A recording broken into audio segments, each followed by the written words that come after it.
All right, welcome back. It's time for our next episode of Beyond the Tap here in the studio in beautiful Hiwassee, Arkansas.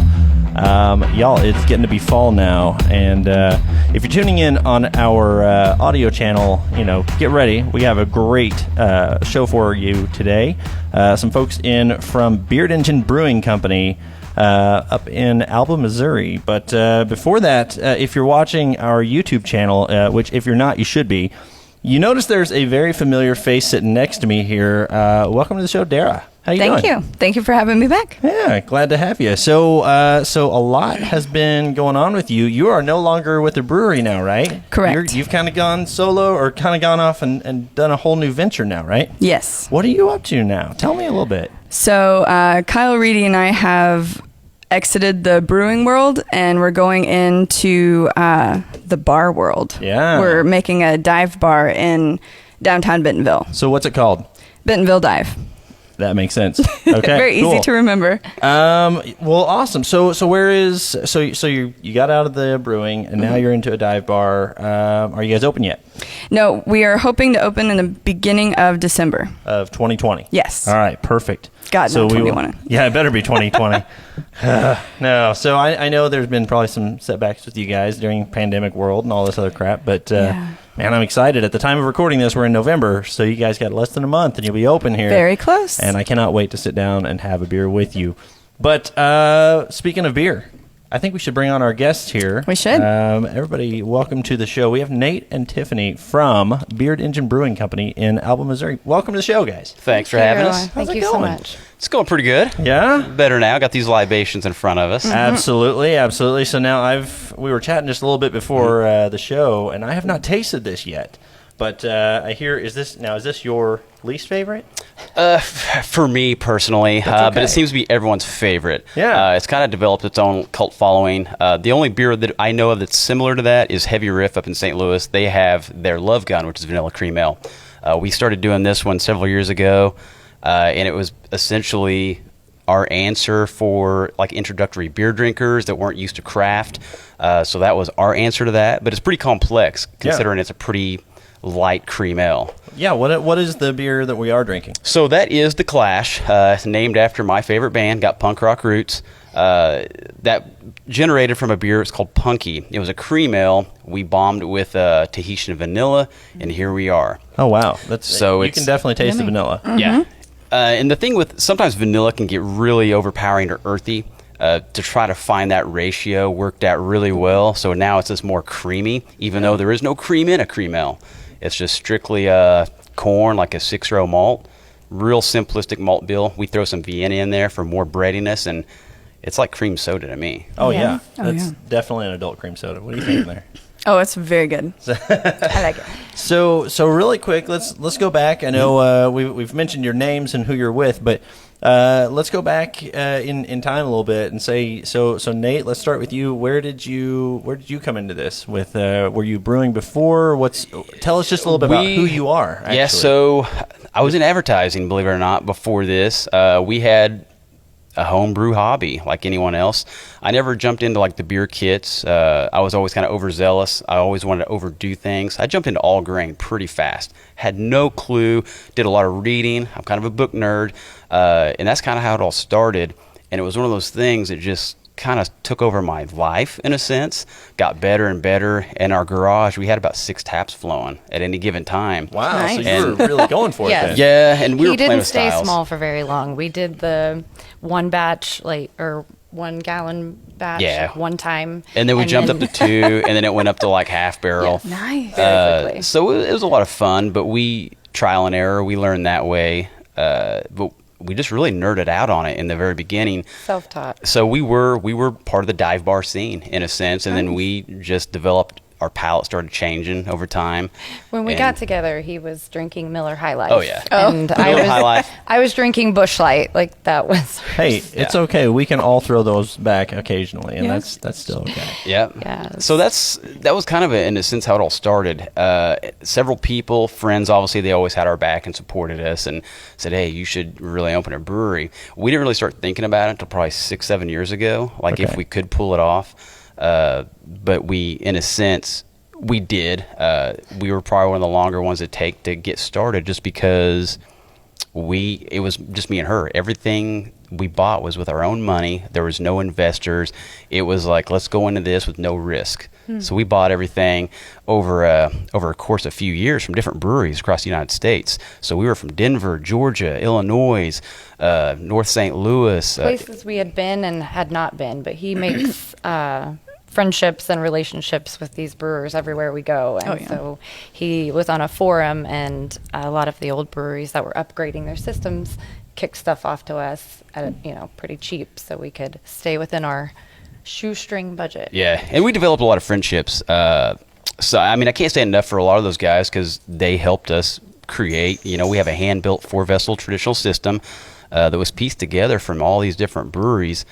Little Beaver in Illinois was a big help. Banded Oak Brewing in Denver, big name, gold medal winner at GABF. Omaha Brewing, huge place in Georgia. So all those places really helped us early on, because they were growing so fast. And when you get new equipment coming in, you got to make room. Well, that's a lot of history now that you have with your equipment. That's awesome. Yes. And everything and we still approach everything with like that Frankenstein approach. In home brewing, you're constantly building things, making things better. And I implemented that into the new system. Everything's wood wrapped to kind of show homage to the English European brewing styles. We don't use electric. We don't use steam. Everything's natural gas fired. The only temperature we rely on for our mash is the Missouri black walnut that wraps our mash tuns. So everything is simplistic. Like the name says, we're old world styles. We do things traditionally. Yeah. Yep. That's incredible. Nice. So Tiffany, how did you get paired up with him then? I mean, well, we've been together for 8 years. Okay. Married for 6.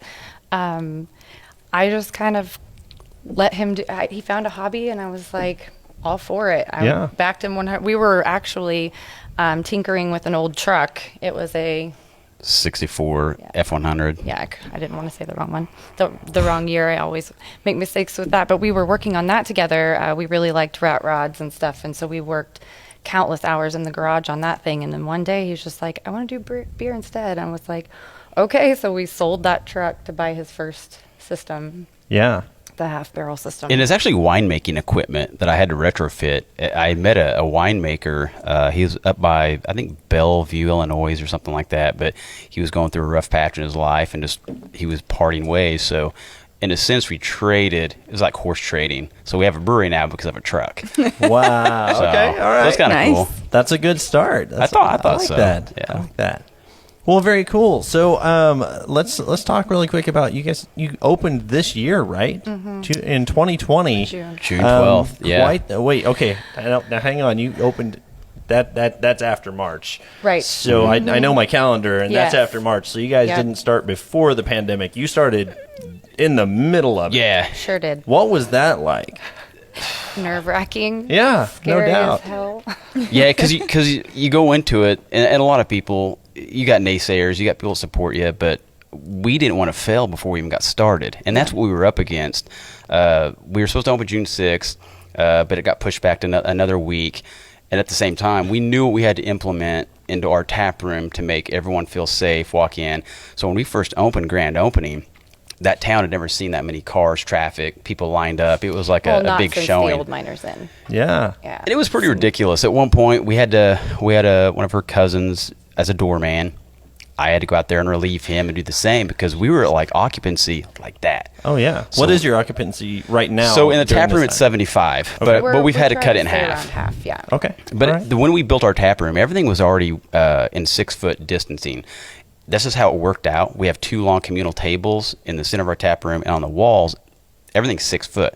So before going into it, it wasn't intended that way. It just worked out to our advantage that we were already. We didn't want to pack the tap room like so tight with tables. We wanted it to be more free, open and like some standing room and. So with that, opening the line of people. There were people that were discouraged, like, what's going on? I just want to check it out. I'm not going to wait this long. So we were so terrified we were going to get bad ratings, reviews from the get-go, but it was something that was out of our hands. But all we kept thinking about was, well, we got to do diligence. Make it safe. Yeah. So we explained that to several people. The big thing about ours is when people walk in our doors, we literally live next door to the brewery. We own another commercial building. We live in the loft above it. So our tap room is treated like an extension of our home.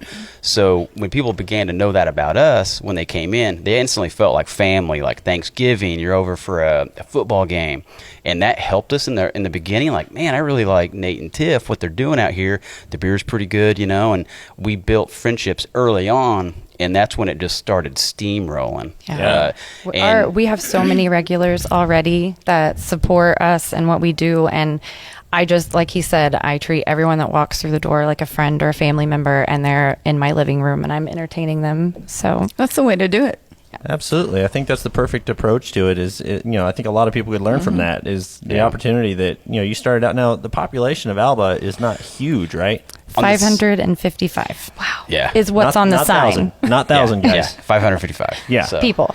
And you said everybody's just kind of come along. They've been with you from the get-go, right? Mm-hmm. And I've noticed, I looked you guys up on Google a while ago because I'm always curious about what the response is from people. Yeah. And I noticed you guys have more than twice the amount of Google reviews than most of our other breweries in the area with a larger population around. Yeah, it's pretty humbling. We are both from the area. He went to Diamond High School, Diamond, Missouri, and I went to Joplin. And we have such a large friend circle from being here our whole lives, and so we just had a lot of people want us to succeed. Yeah, and we capture we do have our support of our locals, but we also we're sandwiched in between a couple of highways.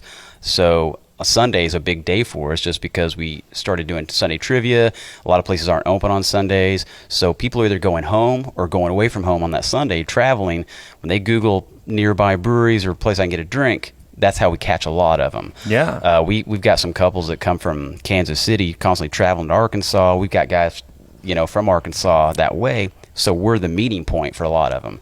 And that's really opened up a big avenue in that sense, aside from just being local. Yeah. Wow. Having our travelers, because that's kind of what got us started, is we would travel all over the United States to go to different breweries, and our favorites were always the destination, the one that you have to go far off the beaten path to get to. Yeah. And so they find us by accident and are just blown away by the atmosphere that we've created. It feels like magic out there. That's all I can say. And then when people get there, they get it. Yeah. Well, and you mentioned trivia a while ago. So you guys do trivia. Is that every Sunday? Every Sunday. Okay. Mm-hmm. And where did that start? Was that something you guys just wanted to do as a we were trying to. So builder? We don't have televisions. We don't have anything like that. We have Wi-Fi password, but it still doesn't give you much as far as service. So we don't have televisions or anything. So we don't have Sunday football. So we were trying to think of something else that we could do to bring people together, because a lot of people will say when they're in there, they don't pick up their phone. They sit and they talk to their friends. And what's that like? That's fantastic. Yeah. Because, and then half the people, we don't advertise that we have Wi-Fi. If people ask for it, we give it to them, but they kind of set their phones down and just talk. And so we were trying to create something where they could sit and play and talk. And that's awesome. Yeah. No, I think that's a huge part of community too, is being able to disconnect, being able to not constantly be occupied by something else and be able to sit around and actually chat. So the fact that you guys have accomplished that, that's huge. That's not just it is. And you're in like I said earlier, we're in a market that's we're nowhere near the breweries that were here years ago. But you got to remember, it's such a competitive market. Even though there's that camaraderie amongst most breweries, you still want something that stands out, makes you a little bit different. In the world of beer, nobody ever wants to be the caboose. And I tell people that a lot of time, and we play off words off our name. We treat it as we're the little engine that could. And we opened during this pandemic, and it's worked out thus far. The whole plan from the get-go was to grow organically, and to see what we've done so far has been pretty amazing. Just bringing back that communal atmosphere that is missed in today's society. Years ago, you go into a beer hall and that's all it was. It was families, it was friends engaging, and it is. You don't see people on phones. We don't discourage it, obviously, but it's just kind of nice that people are back to that civility that's lost, So Yeah. it's Well, they very get to cool. actually have an experience then, Yeah. rather than like I sat with you and I played on Facebook the whole time and I don't really remember. You know, Right. Yeah. That's awesome. But Yeah. it is definitely neat, and it works well with our beer styles because we are old world styles, and we just kind of played off of that. Yeah. We got French architecture when you walk in, and that's where we got our Victorian, Edwardian steampunk vibe. Yeah, just because played off of it. we did not plan to have a steampunk brewery. Okay, let's dive into that. Yeah, how did you decide on a steampunk theme? When we found the building, the location for our brewery, because we had so many names, I can't even remember half of them, but we had a list. And when we got there, it just felt, I don't know, it just felt Edwardian, like you said, very... It's pretty grand. Yeah. The big 13-foot ceilings, and you walk in, the arches, and it was pretty incredible. All slate floors, so you could tell there was going to be something in there. We just didn't know what it was going to be. So it's funny thinking back. I never would have thought to myself like, I want a Victorian brewery. Nobody thinks like that. Everyone wants something new, cutting edge, modern, rustic. But when we got it, it just kind of developed its own name. The name happened on its own. The place, and Well, kind of. I came up with the name. she does All take right. credit for that. I was going to ask so how did that one come to you? So he is very into beer engines. So we own one. We have Firkin Fridays. Every Friday we tap a Firkin. And so he's really just loves his beer engine. And that's the name we wanted to begin with. And we found out that it was already taken. So I just kept thinking and thinking. We threw around some other ideas. And then I was like, oh, your giant beard. Let's do a play on words and do beard engines. So for those of our listeners and viewers that don't know, what's a beer engine? Well, it's in the UK and over in Europe, it's actually a way to dispense beer. It's a hand pump in a sense. They're usually brass, porcelain, ornate. You can see them at almost every pub overseas. What we dispense when we do the firkin, before that beer is done fermenting, we'll actually throw it in our little pin cask, and we'll throw a bunch of crazy additions into it, and it'll keep fermenting what's left of the residual sugars, and then you're left a couple weeks, 2-3 weeks later, with this cask ale. When we opened, we were doing traditional because a lot of people weren't used to the cask. So we released like an ESB. We did milk stouts, the browns, like a Scottish export. And then we kind of noticed what our patrons really liked, and that was these flavors we were imparting. We did an Earl Grey ESB a few weeks ago, birthday cake beer, German chocolate cake. We did a Honey Bunches of Oats cereal beer. So we just play with them all the time.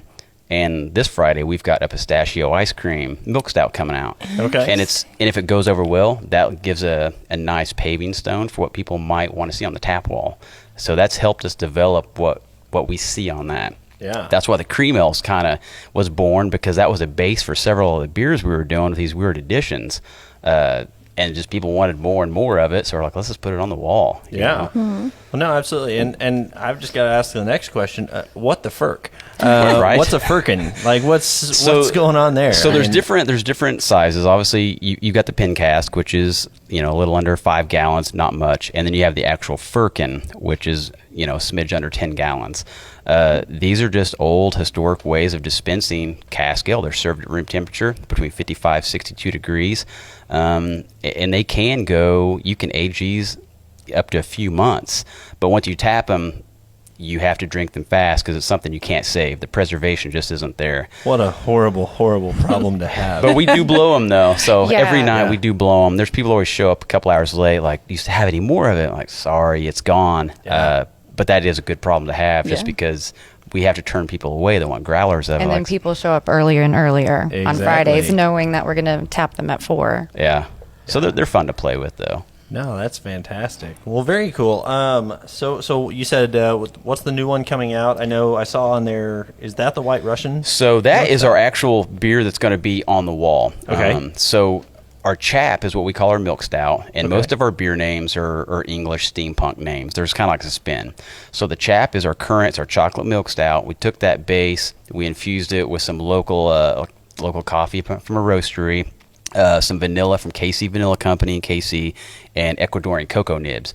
So we adjusted our grain bill, infused it with a little bit more lactose, and you end up with this creamy, it's like a White Russian cocktail. It's got that like coffee liqueur finish to it, and we've been planning this for a while, and what better beer to have to showcase all the other local businesses around us. So Yeah. You can call it the Beard Abides, right? yeah, so That that one one. that one's just called Dude, and since we don't See? since we don't distribute, we can get away with Yeah. some names that Yeah. might already. so Edgy there with the oh yeah, in this market, there's a lot of things you can't call anything. exactly. But when you get into distribution, where we probably will be in the next year, we'll have to think about that later. But right now, I mean, these are just kind of one-off beers that we're throwing out there. Yeah. Yeah. Well, I happen to know somebody who is opening a bar soon, and they'll be looking for things to have on tap True. eventually. I know. Awesome. We When you will, get there, when you yeah, get there. eventually we will. We gave ourselves a year to see where we'd be organically. Yeah. Just we weren't in a rush, and we actually built our system based on like growth. So we brew in 3-barrel batches, but our system's capable of going upwards of 6-barrel, just because we have 2 mash tuns, 2 boil kettles. When we do the smaller batches, we have a dedicated tank for kettle sours. And that was kind of helped us significantly in the beginning because we were able to change and throw constant beers out. Yeah. Nonstop. And I like that I saw you guys did a cider, or not a cider, a hard seltzer. Yeah. Yep. As well. I Yeah. like how you do a lot of like cool, funky things and like different The- styles where people kind of they don't branch out a whole lot. Yeah, and the funny thing about that, we get a lot of people in, they're like, man, the name of that seltzer is like the greatest name in the world. Me and her, like, we got those rap roots, from the early 90s and stuff. So we were singing in the car one day trying to think of what we were going to call the seltzer, and it blurted out Helter Seltzer, Nice. And it worked out. She loves those old serial killer documentaries, and we're like, let's call it Helter Seltzer. So we did a pomegranate, and we released a couple weeks ago our Helter Seltzer Cherry. Yeah, I saw that one. But they're, like I said, ours are a little on the boozier side. They're 5.8 ABV, but gluten-free, low carb, and it really has opened up the doors for a lot of people that were coming in there that couldn't drink beer. Yeah. And that's kind of why we did that. You We look want at to have something for everyone, and Yeah. if you're going to drive that far to get to us, Yeah. like we want to have a wide variety for everyone. 100%. So you guys have been going through. I mean, you've got some great names. You have Yep. some great styles. You said more European style Yep. is kind of the way you guys lean. Has there been a beer that you have you've attempted and it turned out to be absolute crap? Not yet. No, I'm serious. So- And, yeah. And going into this, you do see some places that will, if they do mess up, they'll call it something, they'll discount it. That was always kind of like sacrilege to me, just because I'm the last line of defense for good product to make it to the bar. If there's something I'm not happy with, then I'm just gonna cut it loose. Yeah. Yeah. Knock on wood, nothing's like happened yet, thank God. Yeah. But it's always, you have to be mindful that stuff can happen. We're pretty diligent. We both have OCD, so our cleaning regimen's ridiculous. Attention to detail being at our scale, a bad batch can ultimately be the death of us in a sense. Yeah. So we have to be mindful of that always. But I have fun. Before we started this, I was always doing old styles, so I had an idea of what I needed to do for that style. But there's some that I won't jump into that I'm not familiar with, but I'm not saying I won't ever dive into wild styles. We always try to bring up something new, though, being a destination. Yeah. Okay. Very cool. Well, speaking of new, what do you say we tap into the next beer here and Yep. see what we have? Let's do it. What's coming up next? So this next one, we released it Friday. It's actually named after our daughter, which it's a nickname. We call her Peanut. She is a peanut butter queen. I love grew to peanut love butter. it being with her. So this is an oatmeal stout, and Okay. it's infused with peanut flour and just god-awful amounts of peanut flavorings. Okay. So when we used to do this, it was always in a milk stout, but for the flavor we wanted to get, Thanks. milk stouts can sometimes be overpowering or cloying. So we put it in an oatmeal stout, so it's more roasty. It's I call it dry nutted. It's kind of funny sounding, people dry hop. That thing's Yeah. basically dry nutted. Okay. But you can drink more than one of them, and that's kind of why it's worked out. Real simple grain bill, but it's not one that's going to fill you up. Yeah. Milk stouts, ours will fill you up Oh, that we yeah. have, but it worked out so well putting it in that. And what's the ABV on it? So that one's sitting at about 6.4. Nice. Okay. And we've all had Ooh. That smells like Cocoa Puffs. That smells good. And we've all had the peanut butter cup milk stouts. Ours is a peanut butter cookie oatmeal stout. We wanted that nice baked bread peanut butter cookie flavor, and I feel like it shines. The taste is in the aroma as well. Yeah. So. No, absolutely. And you said so you have a lot of peanut flavorings in there. Just wow. I got to tell you, I was not expecting that solid of a peanut flavor, and that's wonderful. And anytime you work with this beer, so you can always add more, and you can't take away. So, and he is not a huge peanut butter fan, and I am. So he kept bringing it to me to taste it. So he gets up early to brew or to clean kegs or whatnot, and I'd be sitting up in bed, and he'd be shoving a peanut butter beer at me, saying, "Taste this. Is this enough?" And I'd be like, "Yeah, but I think it needs more." And then the next day, I was taking a shower. He shoves a beer in the shower at me. Shower Taste beer, this. you know. Shower beer is great. Yep. And so we finally got it to a place where I felt like it wasn't too overwhelming. Yeah. So Oh, it's very good. No, I think it's wonderful. It's like I mentioned Cocoa Puffs at first, but it's like the Reese's. Yeah. Reese's Puffs. Yeah, and I like that the taste does follow the smell. Some beers you smell and you're like, oh my god, this is gonna be good, and the taste just falls off. Yeah. This does not fall off. See, and we always have this joke amongst each other. When we first started dating, eventually got married, there was a Horny Goat Brewing Company that was up in Milwaukee, Wisconsin. They had the strangest names, concoctions. What they said was on that can is exactly what it tasted like. And that's a hard thing to do. If you have like a brownie patter porter, you want it to taste like that. Mm-hmm. These guys knocked it out of the park all the time. And then we hadn't had that in a while. So when we got our fermenters, it came from Little Beaver Brewing. He was doing the same thing. If you don't like hazy IPAs or milk stouts, that's not the brewery for you. This guy was literally throwing cakes in the mash and the boil. Nice. He was doing all this weird stuff. So now when we do our beer, she's always in my head. His name was Chad Beavers. And Tiff's always telling me to be a little beaver, you know. There you go. Push the envelope. So if we're going to put that on the name, you know, like this is what it is, we have to punch those flavors in there because it is important to us because that's our dynamic. We want to bring people out like it's a peanut butter cookie. Like you said, like you could see a name and you already taste it. You can already smell it. Like you've already got your hopes up before you even get it in the glass. So. Yeah. Yep.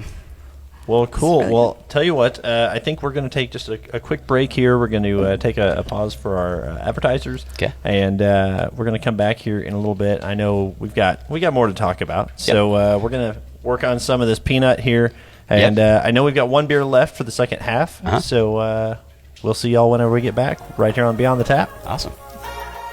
Hey everyone, it's Brian here, and I'm so excited to tell you about the all-new 2021 American V Twin models from Indian Motorcycle. Now, if you haven't heard of Indian, they're America's very first motorcycle company, and autumn here in the Ozarks, it's the perfect time to take one out for a test ride. I've been by the dealership, I've seen what quality craftsmanship looks like, and you should too.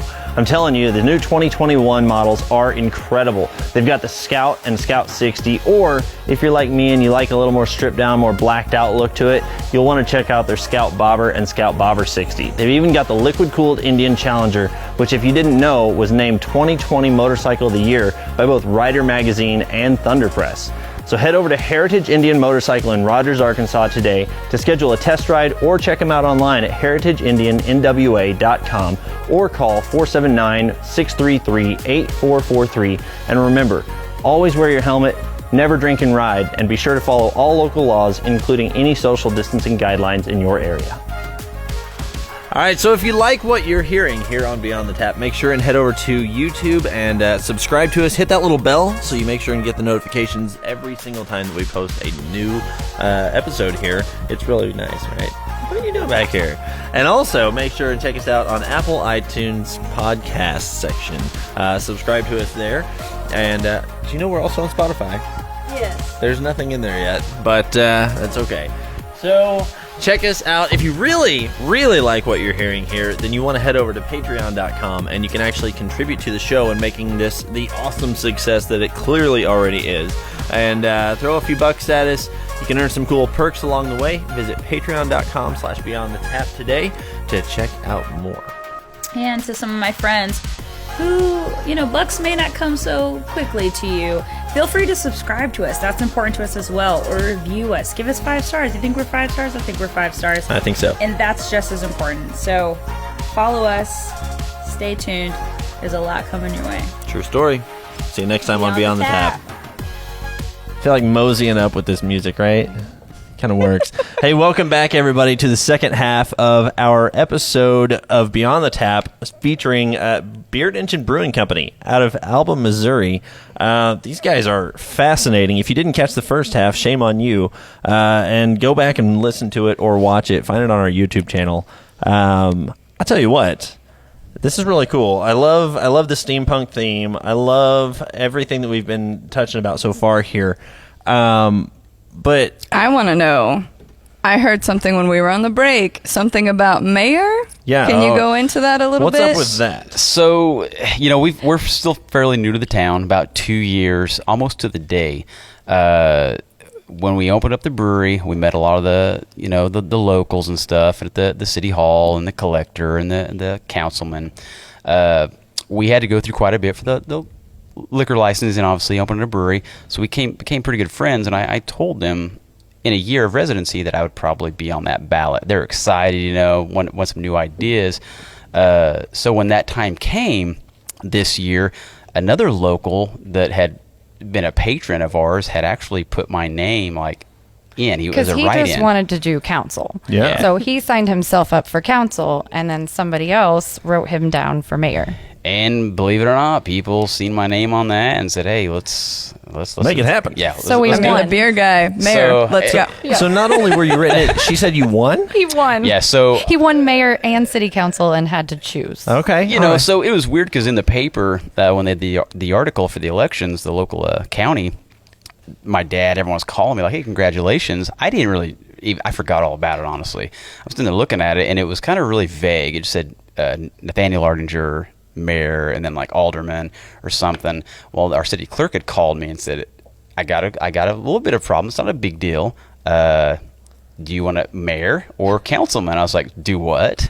So I had to decline the mayor, being we're a class 4 city, and I kind of did my research on it. So I decided to keep It's my a lot council of work. seat. It is a lot of work. We're Okay. already 2 people for Yeah. this brewery, So I am he a- could not spread himself any thinner. Yeah. So on top of the brewery, I am one of the councilmen for Well, Alba. very cool. Congratulations. Well, I appreciate. Thank you. Thank you. It's kind of cool. Yeah. So now we talked about that. I know we're kind of leading in with another beer here. We finished the peanut over the break, and that was absolutely phenomenal. Appreciate We that. let the crew taste some of that too, and some of the Clash as well. And I think the general consensus is that peanut was. I'm getting double thumbs up here from everybody. So Very yeah, that's a good one. Yep. And Ramey just gave 1 thumb up, but it's okay. I mean, we don't blame him. Okay, he's got. He gave the circles. He's got the we got the circles. circles. Okay. We're good. We got All the right. circles. So, and the dog did not have any beer, which is good because she's still alive. So that said, I hear your town also has. We talked about liquor licenses, and for a long time, Alba was a 1 liquor license town. Is that correct? Yep. It We was. only had the one restaurant, Old Miners Inn, and they were the recipient of that license. Yeah. Being a French restaurant, they always had to have wine. So that So the 1 liquor license belonged to our building, but then when the Old Miners Inn closed, the people that came in that have an event center 2 doors down, they acquired the liquor license Gotcha. and held the 1. So when That's we insane. I and know. there's several different licensing as far as like liquor goes. There's package, there's by the drink. So to bring that in and kind of like educate and show there's more licensing than just 1, it really opened the doors for a lot of people to come in after us, just because they didn't really see the difference. Everyone thinks liquor, it's 1 license small for town. everything. They Yeah. just didn't understand. Absolutely. And now here we are. They're on the same page. They've been enlightened a little bit, and I've learned as I've gone, being in that position, having that role. So now I do see the benefit of the multiple licenses, and they've really lifted a lot of the restrictions that we had when we came in. So that's something cool that we helped change. That's awesome. And that's, like I said, that's the American dream. If you want something bad enough, you'll fight for it. Yeah. Yeah, so we it's- did, and it was great. And now I'm part of that council. So Well, and I have to ask, being in the middle of the Bible Belt here, was there a lot of, unfamiliarity or kind of apprehension maybe around small town alcohol coming in and becoming more prominent. Yeah. Was there any of that pushback as well? A little bit. They Yeah. didn't understand. One of the council members had never even heard of a brewery. She just thought we were a bar. Yeah. And they just weren't interested, and they were thinking that we were going to have, be open till 1 a.m. and stumbling drunks all over the street. Fights and Yeah. She just didn't understand. But we came into the council meeting as a family, me, Nate, and we brought our daughter with us, and we said, look, we're just a small family wanting to do something fantastic out here. There was something here that was so fantastic, the Old Miners Inn, and we want to follow in their footsteps, make a name for ourselves, leave something for our daughter, and, we're good people. It's not a bar. Kids can go to breweries. Dogs can go to breweries. And they were kind of blown away by that. They just had never heard of that concept. It's a very different culture. Yeah, absolutely. And I like how we're getting it to be more approachable now. And I do feel like it's not just, Northwest Arkansas, and, we're getting these smaller towns that are starting to recognize the maturity of the craft of craft beer and wine, spirits, all that. And realizing that it is truly something about community, not about getting smashed, but about, actually enjoying experience. Like you're saying, you have a place that most restaurants, just regular food restaurants without alcohol, can't even get people to do is sit their dang phone down. Right. Yeah. So, you guys have created this experience where people truly want to engage that way. And I think that's and they awesome. bring their kids, and they get our board games out, and they sit and they have family game night, and we have root beer, and so we I was just going to get ask the kids sugared up. And Yeah. So we don't make our own. We were going to early on, but made the decision to keep that tap line open for any other variances. So we still use we use Abita. That's a very good bottled root beer. Absolutely. It's got one hell of a following. So we have that, and a lot of people seem to love it. So, we have a little water hydrant type thing. It's all steampunk. You can help yourself to water if you want.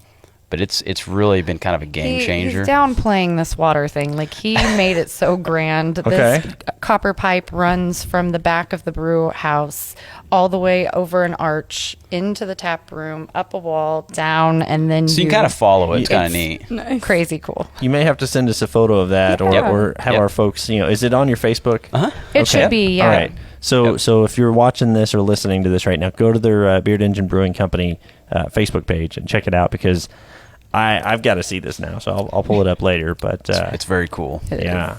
So tell us a little bit more about the building you're in. You said there's a lot of history to it, and I know during the break we mentioned just a little bit about you met one of the original owner's daughters. Yes. So what's the building? First of all, what's the building there? What was the It significance? was the of Old town? Miners Inn. It opened in 1979 by a French chef. He was a 5-star Michelin chef. Ooh. He met a woman in Alba, fell in love, and decided to do. And I may be wrong. I'm hearing this secondhand, this story. So this is a story I've been told. But they started the restaurant, and people kind of thought they were a little bit crazy all the way out there. This fancy. It was a 5-course. dinner? I think so. And I mean, with wine and your dinner, you didn't get out of there for less than like $150 to $200 a couple back in that time. Wow. So, and they ran for 28 years, and it was a really cool place that people went to for anniversaries or big company parties, proms. Yeah, so streets, it wasn't uncommon to see a Rolls Royce outside, Lamborghinis. I mean, this was insane for considering how small the town was. Yeah. But, I think And you 25, talk to the people in the town, and they'll tell you, well, I never ate there. I couldn't afford to eat there. We just got to see all the cool comings and goings. And when they come in now, they see the grandeur of it, how actually impressive it is, because we kept a lot of those aesthetics just to pay our respect to what they did. They were counted out early on, kind of like how we were, like, man, you're going to do that in a destination setting. Man, if you've got something people are really interested in, or someone's passionate about something, you'll get that draw. Oh, yeah. They did that consistently, and there's still been nothing that it can even reach the stars that they did. So coming into that, we did have big shoes to fill, but we knew we were going to have to ride those coattails because we were in a nostalgic building. The building itself wasn't as as famous as the name, the family. It was a family-owned business. They all worked for and their daughters lived upstairs in the apartment that we now live in with our daughter. Okay. And so I was always really excited to have the family members come back and see it. And I think for emotional reasons, they waited a little bit. Like that's kind of what she gave me was when she walked in, it was a little emotional for her. She hadn't been there in years and years and years. And I looked at her like a celebrity because I'd been waiting for her to come for months. And so I showed her the house and everything. She got the full tour. That's awesome. Yep. Here's our life, But it is cool though. I think that's fascinating to see how something that was so exciting and so impactful to that community there, and clearly had such a statement to be made about it, even as it has moved on for whatever reason. We won't get into that right now, but I know you guys coming in behind them and then taking it and moving forward. But I like the fact that you said you're leaving a lot of homage to that. You're leaving a lot of the grandeur that was there, and you're just adding to it. Yes, because I feel like we do owe them, being that they did something so wonderful out there, and people just want to see what it is now. So we get a lot of draw just that they can see, because we had a couple come in the very first week that we were open, and it was 24 years to the day that they had been engaged in that room. And they were just really pumped to be back, and they came for their anniversary or pretty their emotional. Engagement anniversary.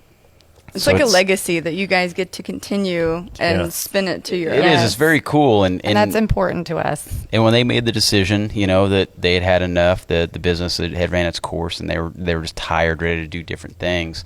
That was almost like when the town just kind of died in a sense. Gotcha. You take something that big, and next thing you know, it's gone.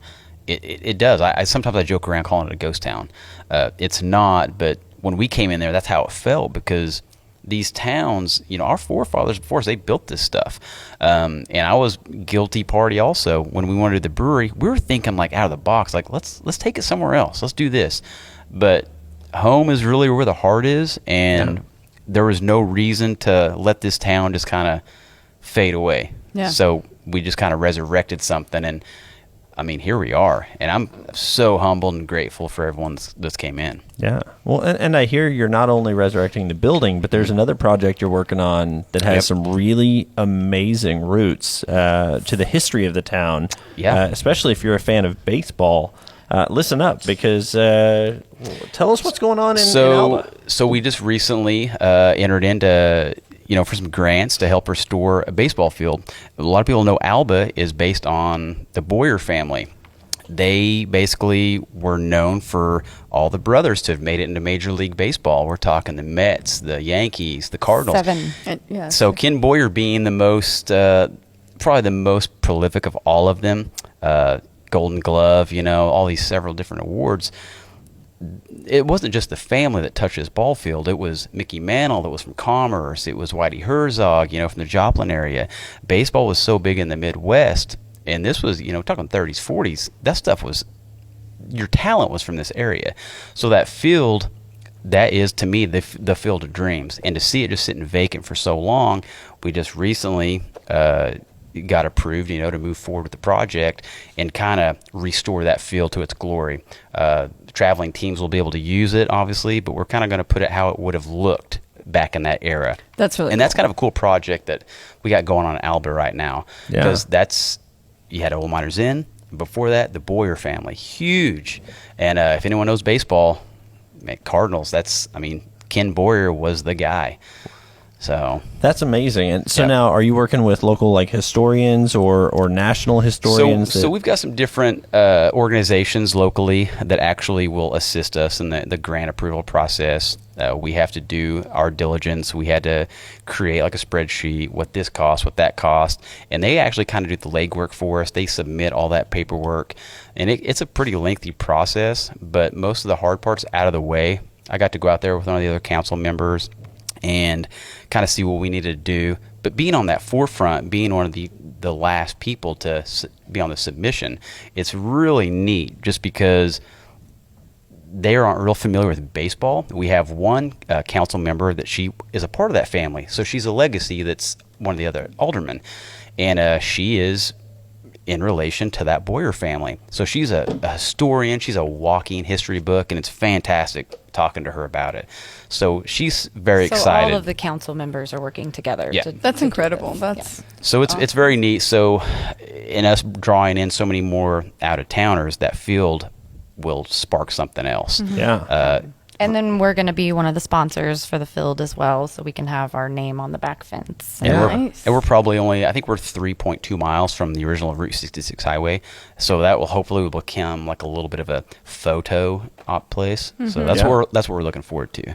Well, very awesome. And I know, just speaking of that, I obviously can't promise anything right now because this person getting ready to say doesn't know anything about it yet. But you might even try connecting with Adam LaRoche. He's up in my home area of Fort Scott, Kansas. Okay. And a big baseball player. He retired a couple of years back. And he has this passion for baseball and things like that. And so different people like him and different historical societies, I know, I can only imagine how great that project's going to be as it gets moving forward. We'll have to keep up on everything and how that's for sure. going. Yeah, because I mean, we've got the stories to tell, and like I was mentioned earlier, in Commerce, they called Mickey Mantle the Commerce Comet. You go through that little small town, you got this big bronze statue of him, and his home's there. The Boyer family home is what's left of it still there. So it's kind of neat that we have these big names in the baseball era that are right here in our backyards, but a lot of people don't really think about that. Yeah. So when you dig deep, you find some real interesting facts. That's cool. How far away from here are you guys? We're probably shy under an hour. Yeah. What do you say? It didn't take us long to get here at all. Nice. Okay. Yeah. Well, thank you again for making this drive. Yeah, your roads are like really like, a bunch of fishtails out there, but we made it. So now, so from Alba to here in Hiwassee, Arkansas, It's about we it. are, Shy 1 under hour. an hour. That's awesome. Unless you get stuck behind an 18-wheeler like we did. Well, That yeah, happens. or one of the dump trucks that are frequent around here. Because That may have been we have a what it lot was. of projects. I think it was a dump truck. Because I was like, There's so many. Yeah. So tell us, what are we drinking now? What is this one? Because we moved on, like I said, during the break, and I'm noticing this one is definitely a different flavor. So tell me what it is first, and let's chat about it really quick. It is the Shadow Boxer, the Sorry. Schwarzbier. it's German Schwarzbier. So it's like she describes it to a lot of people that come in that, there's always that like mantra. People are like, I don't like dark beers. Well, this thing, it's black as night, but it finishes like light as day. Yeah. The Schwarzbier it's a pretty historic style in its sense. It's dry, it's roasty, not so roasty that you get in the coffee complexity of a lot of the beers. But it's probably one of our staples now. It was supposed to be just a one and done, but I see it making its way on a permanent list. Schwarzbier is it's become more popular around this area as Yes. well. And this was actually named after our boxer. We had a dog. He was almost 8, passed away recently. So to pay our respects, and we called a Shadow Boxer for him. He was a German boxer. So it made perfect sense. There you go. Fantastic. Yeah, so no, I love the flavor of it. It's a little smoky, a little, like you said, roasty. Yeah. You can definitely taste that. And then the mouthfeel on this one is definitely different at the end. It's a lager, so it's a black lager. Yeah. So even though it's dark in color, it has a very light mouthfeel. So this is the beer. I've said this before on here. So when people used to ask me what this was, I would say it was like an amber and a porter had a baby. Yeah. So it has I can the see color that. of the porter Yep. and the finish of an amber. Yeah. Absolutely. So And they are. I mean, you can sell a pretty low ABV. That's about 5.3. But this is just one of the many lagers that we've introduced to our area. This actually replaced our Maibach, and those would typically be brewed right now and released in the springtime. Yeah. But that one went over way too well. It's called Clockwork. And to kind of answer that lager, we started this early on, and it turned out to be a beautiful beer. But we've kind of put ourselves in a weird position because I already got the Maibach lagering now, and now this one, like, well, I don't want to bring you back, or So we have 10 taps, and originally 1 through 5 was supposed to be our staples, and then 6 through 10 were going to be our rotators. Well, then Clash hit. It was sitting on the number 6 spot, and 3-barrel batch blew in 3 weekends. you're getting more staples Wow. as you Yes. go. So now it's like So I nothing's said, safe. and he was like, I don't know if I want to rebrew that again. I kind of want to do something else. I said, people will riot, I think, at this point. Yeah. Because Yeah. they were You have to all, keep it. they were like, it's gone. And I'm like, so he had to brew that one again. And so now we just have the 7 through 10 that are our rotators. But Okay. now we have Shadow Boxer on the 7 spot that Yes, I mean, when we opened, we had like an ESB, a brown, a milk stout, like an English strong ale, or otherwise known as American pale ale. So we had all those, and then it just full force, like nothing's safe now, you know. we're So- letting You've the people introduced, speak. you've created monsters. Yeah, in a sense, yeah. Yeah. And a lot of these are fun beers to brew. Yeah. But at the end of the day, you know, you want people to enjoy what you're making. So Yes. when I see people enjoying the Clash, there's nothing wrong with the beer.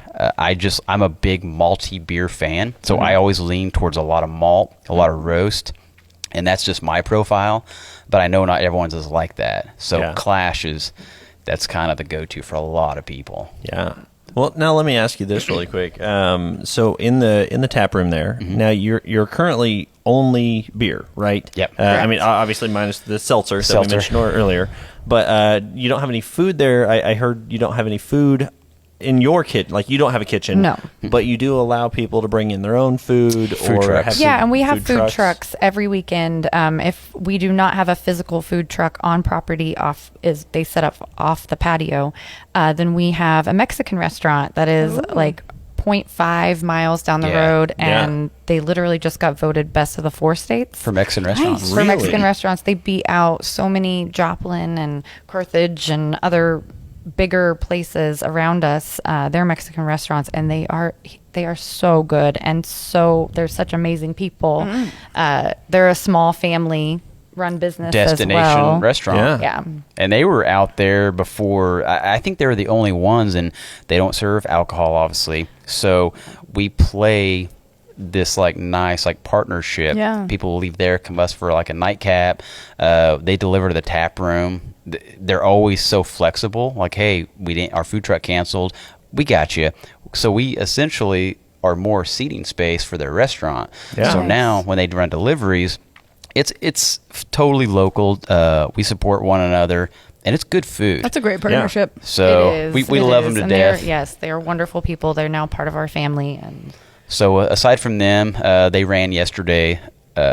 We've had like fish and chip trucks, barbecue.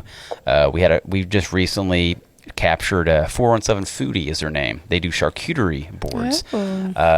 And it's really neat. They basically have a little tiny home on a trailer, so you can go out there. It looks like a tiny house. It's very cool. with a big front porch, and they've got their little prep table set up inside, and you can order right off the truck.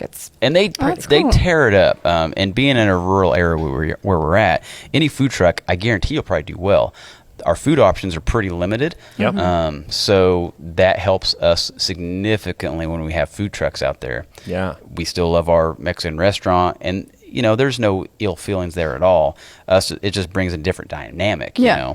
So it's very cool that Because everything's they kind are of. actually in the town next to ours called Purcell, and they're running into the same liquor license problem that we had in the beginning. Okay. So they just have not had time, which Nate swears if he gets some time to himself that he was going to try to help them with some lingo and maybe get them a awesome. liquor license, because I would like them to have margaritas. Yeah. Absolutely. Who doesn't like margaritas? Real bad. Yeah. Well, and you mentioned a while ago you've got the you've got basically an extension off of them, as far as Yeah. another place for people to hang out, Yeah. Yep. an extension off of their dining area. But you've got 75 is your full capacity, right? You said, and then you're about half that right now. Yes. Yeah. And then you also have a beer garden, right? Yes, we have a large patio, and that's kind of been our saving grace. It's starting to get cold, but we've ordered a big tent and some blowers Yeah. to cover all of our picnic tables so we can keep that seating going. Awesome. Nice. You led exactly where I was going to go and say, how do you move that into the winter here? But Right. Yeah. No, that's yeah, awesome. we needed to save that because they feel more comfortable outside. And so a lot of our people have sat outside. Yeah. What's the capacity on the patio? The patio, so we have two different areas. So we have a self-guided tour. And if anyone's familiar with most breweries, Urban Chestnut in St. Louis, they have a self-guided brewery tour. You get to walk through it and kind of, you end up somewhere. Ours is the same concept. We entered in like drink like you own the place. get you a beer, wander back. Everything's blocked off what needs to be blocked off, but you get to go and see the inner workings of the brew house. You get to see what's going on in the fermenters. You get to see just the smells of everything. You basically see the inside of like what we deal with on the daily. On the way to the patio. And then you enter the patio. So then we have a patio space. I don't know. I'm it's probably bad at square footage. It's probably 1,000 square feet. Okay. Both or just that one? The concrete patio is probably 1,000 square feet. We've got like 3 picnic tables, like a nice kind of swanky sitting area, and then we have our 2,000 square foot beer garden. Wow. Yeah. So it's all grassy. It's pet friendly. It's got a dog waste station, and it's got some games. Ladder ball and bags. We call it a miniature Mother's. If you've ever been to Mother's, they have that big. That's kind of what ours reminds us of. Okay. Yeah, Mother's out of Springfield, right? Yep. So absolutely. I know they're going to be on the show here. Little drop. Boop. They're going to be on the show pretty soon. And so That'll be we'll fun. let That'll them be right fun. now. That'll be fun.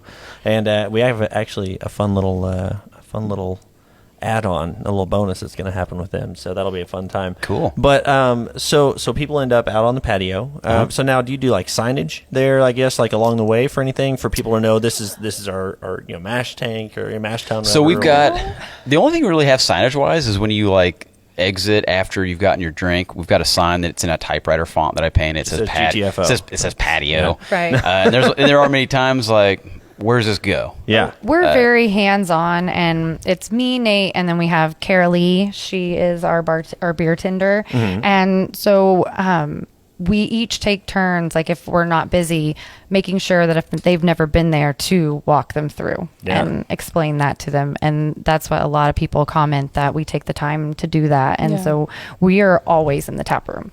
Because we never brew when we're open.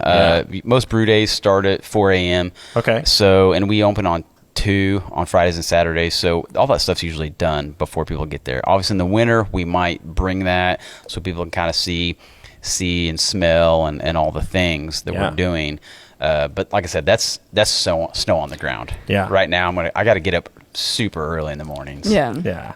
Just because we're a small operation. So now you've got trivias on Sundays. Yep. You have live music sometime. Is that yeah. Almost every weekend. I try to have a musician. This next coming up weekend, we have one Friday and Saturday. Okay. Nice. All right. So weekends, you got live music. You got that. You have Firkin Fridays, which remind our viewers and listeners what that is. Oh, the Firkin is we tap a cask every Friday of a new beer. We take one off the wall and then make some crazy addition to it. This Firkin for this weekend is going to be a little bit different, though, because we made 2 beers to go inside of Jack Daniel's barrels. So we're aging beers currently. We took 2 casks, one off of each of those before it went into the barrels, so that we could tap the cask and show them kind of a pre-barrel, what they're going to get after the aging process is done. You have a little friend that joined you. I know. I'm so jealous. He probably smells our dogs. You know, we're dog lovers. He's fine. No, so follow up on the Firkin. So Halloween, we had a steampunk Halloween party. It was pretty big. Since it was a big day, we released our German chocolate cake Imperial Oatmeal Stout. It was 11.5%. The one that is going into the Tennessee Honey Jack Daniel's barrel. Okay. Or it is in there. I'm sorry. Yep. And we've got another one that's our English Old Ale. It's in a cask. It's pre-whiskey barrel, and that's in a Gentleman Jack barrel. So we do have like a small whiskey program that we will bottle those up next month, and they'll be available to go out the door. So the German chocolate cake stout that we did for Halloween was 11.1 pre-barrel. Yep. Okay. And then the one that we're releasing this Friday is the Old Ale, and it's a 10.5% pre-barrel. So That sounds really good. Yeah, and it sounds like you guys have just some really cool, unique flavors that people can try on. You said every Firkin Friday, right? Yeah. So I mean, Almost. Yeah. There's some that we miss, and they give us grace because they know that we're a 2-man show, and that's all we have to say. And they're like, "Oh, okay, I get it." But if we have like a weird beer release, kind of like the Peanut, we didn't do a Firkin this last Friday just because that in itself was something kind of new to our area. yeah, it's special. So we just scratched that. But there are a lot of people that follow the Firkins, like, "Hey, what are you doing, man? I need to know what you're doing." Yeah. So when I tell them, I get called a mad scientist all the time. I think the best Firkin to this day was probably the birthday cake. That one if you threw a birthday cake in a glass, well. poured water on it, and drank it, that's probably pretty much what you got. All right. So stuff like that kind of helped create a pretty big buzz in the Firkin world for us. Very cool. So now we talked about kind of where you've been and everything. I know you're coming up on a year now. Next year. I mean, you're what, 6 months old at this point? Yeah, pretty much. Roughly. And so I know you guys have got some really cool stuff coming up, I'm sure, and things that are kind of maybe swirling in your head. You touched a while ago on the you have 10 taps, and you're trying to save half of them for rotators and half of them for your standards. Yeah. Is there maybe something in the goal to expand on how many taps you have in the tap house? Or Yes, we will expand. Like you said earlier, we want to organically grow, but we did shortly before we opened acquired 2 more Alba buildings that are attached to our beer garden space. Oh, wow. So now they are in pretty rough shape right now. We want to save them if at all possible, but they are brick buildings. The brick bones are solid. They don't have a roof at the moment, but we have plans to grow into those buildings and canning line. Yeah. So that's where we want to be. I like that. Different stuff like that. We initially we wanted to get like a crowler. That's pretty popular in breweries, and we wanted one of those in the beginning. But as we've ventured out, and that we knew we had 5-6 staple beers that people come in and buy all the time, we're like, well, maybe we should just get like source a small canning line and maybe do 6-packs, mix 6s to go. Yeah. So I think that's what we're eyeballing right now. Obviously, we don't have any waste. We don't want waste in the brewery. So cans, to me, that's where everything's going. So we kind of want to minimize that right now. We have glass 32-ounce Boston rounds, but we do want to have that canning line, though, eventually, just so we can get ourselves into outer markets. There are a couple beers we have that everyone wants. The Beast Blended, which is our Kaler beer, and then the Clash. And then the Shadow Boxer is becoming the third spot. Okay. Yeah. All right. Pretty quickly. So nothing's really safe up there. Just when you think you have like a good beer, like here comes this other one, because we do kettle sours also. The other one we have is called Barbie right now. It's a cranberry ginger pear. I saw that on the menu. So that's we bombed it with glitter for Halloween. I saw that. I was like, that's so awesome. That's amazing to have. Yeah, that. we said Barbie dressed up for Halloween. Yeah, so that's Sparkle Barbie. We saw your steampunk. It was pretty cool. Thank you. But it's funny seeing a lot of the guys come in. Yeah, they would order that beer. Like, I guess I'll get a sparkly beer. I'm like, it's totally fine. I can drink it.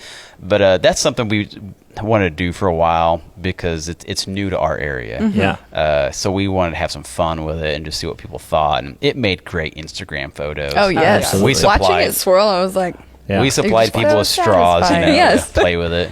But what's cool is most people, there is a little bit of glitter, and it is odorless, it's tasteless, doesn't add to the body. What glitter would be left in the glass, they dump it in their new beer, and like our Shadow Boxer, that turned into the most beautiful 70s paint job you've ever seen. It was gorgeous, and I'm going to call you out for a second. I wanted to put it in the Shadow Boxer because Shadow Boxer, kind of Halloween-y, more of a dark beer, but he told me that he didn't think it would show up. So when that patron did that, she took the glitter that was left over from Barbie and she put it in her Shadow Boxer, and it was gorgeous. And I was like, you should have listened to me. Yeah. Hey, it's trial and error. There's room for growth now. I know. Right? It's you might New Year's Eve still upon us. I know. So. I was like, that's a good time for glittery beer. Yeah. Well, I'll tell you what. If we're gonna have to wrap up here for this one, but if our viewers want to check you out, you guys are located in Alba, Missouri. Right? It's just outside of Joplin. 20 minutes north of Joplin. Okay. Yeah. And now, where do they find you online if they want to find some more? What's the number one source for info? Is that your Facebook page? Facebook. Is that Facebook or Google? Google's pretty big.